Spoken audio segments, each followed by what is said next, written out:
ঘরের মেঝে খুঁড়ে মিলল বৃদ্ধ মায়ের মরদেহ, পালিয়েছে ছেলে।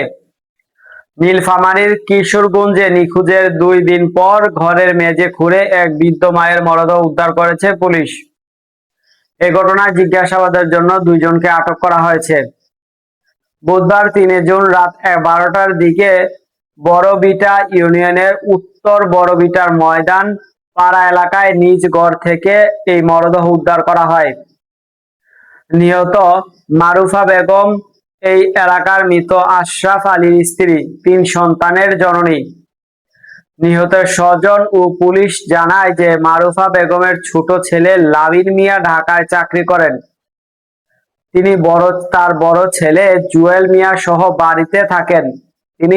সোমবার সবাইকে জানানো হয় মারুফা বেগম নিখোঁজ হয়। পরে লাবির মিয়া ঢাকা থেকে এসে মাকে খোঁজাখুঁজি করে কোথাও পায়নি।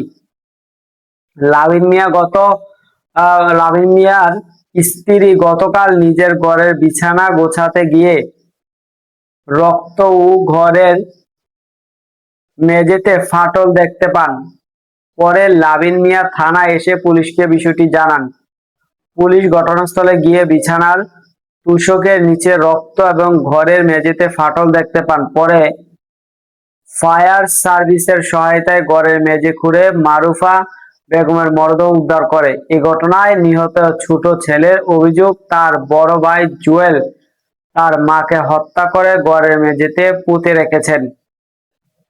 দর্শক, এই ঘটনায় তার বড় ভাই স্ত্রীর সাথে তার মায়ের ঝগড়া বিবাদ হচ্ছিল। ঝগড়া বিবাদের কারণ থেকে তারা স্বামী স্ত্রী মিলে তার মাকে হত্যা করার ঘটনাটি সত্যি হতে পারে। এই ঘটনায় বড় ভাই এখন পলাতক রয়েছে।